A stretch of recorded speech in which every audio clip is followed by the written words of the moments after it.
Estamos en el centro porteño, en la esquina de Belgrano y Balcarce. En este lugar, hasta 1857, funcionó la aduana. Era habitual que los funcionarios de carrera de las reparticiones públicas vivieran en el mismo lugar donde trabajaban. Por eso la familia de don Pedro Bernal, que era funcionario de la aduana desde la época de Rosas, vivía justamente en esta esquina.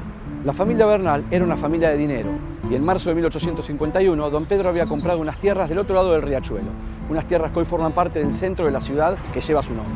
Hoy, en Bernal en 5 minutos, hablaremos sobre la familia Bernal.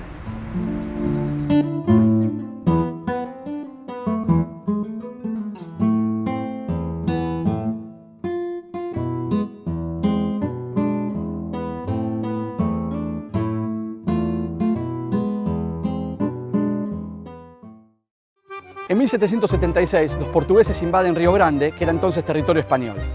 La respuesta nos hace esperar y a fin de ese año zarpa de Cádiz una flota al mando de Pedro de Ceballos. Para octubre de 1777, los portugueses habían replegado no solo de Río Grande, sino también de Colonia, en el actual Uruguay. Es entonces cuando Ceballos, nombrado virrey, llega a Buenos Aires.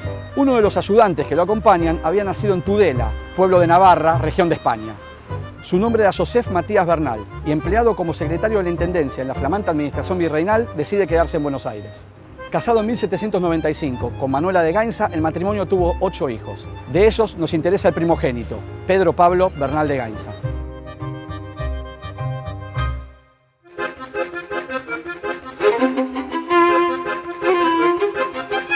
Estamos en la esquina de Avenida Los Quilmes, Sapiola de Avellaneda, el vértice de las tierras que en 1851 don Pedro le había comprado a un tal Antonio Aldao.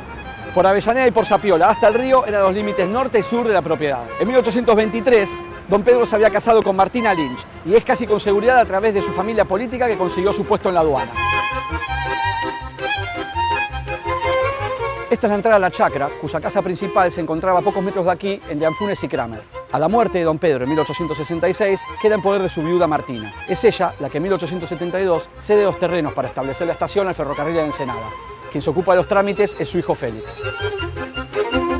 Félix Bernal, nacido en 1833, fue el hijo que tuvo mayor actividad pública. Comenzó su carrera laboral como comisionista marítimo y luego fue juez de paz de Mar Chiquita, donde la familia tenía campos, concejal y presidente de la Municipalidad de Buenos Aires, convencional constituyente de la provincia, director del Banco Nacional, comisario de guerra durante el gobierno de Tejedor y senador provincial. Una carrera pública importantísima. A la muerte de su madre, Félix se queda con la casa y la mitad de lo que hoy es Barrio Parque. En la década del 30, su única hija, Verónica, comienza los loteos que darían nacimiento a ese barrio. La otra mitad de Barrio Parque quedó en poder de Martina Bernal, hermana de Félix. Aquí tenía, junto a su esposo José Miguel Torres, la Quinta El Tala, edificio que desapareció cuando comenzaron los loteos en la década del 40. 2 calles del barrio aún recuerdan esa familia. La actual José López, que se llamaba antiguamente Alberto Bosch, yerno de Martina, y la que desde 1996 se llama Fray Luis Beltrán y que muchos vecinos antiguos del barrio aún recuerdan como Bernal de Torres.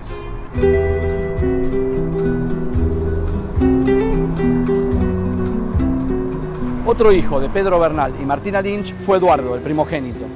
Concejal de Quilmes hacia 1869, Eduardo construyó esta casa, que es la única propiedad de la familia que aún se mantiene en pie en la ciudad. La habitó hasta su muerte en 1884. Fue durante muchos años propiedad de la familia Badaraco y hoy es una de las casas más antiguas de Bernal.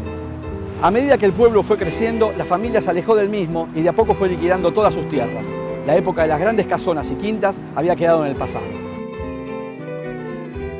En 1905 hubo un proyecto para cambiarle el nombre del pueblito por el de Villa El Plata.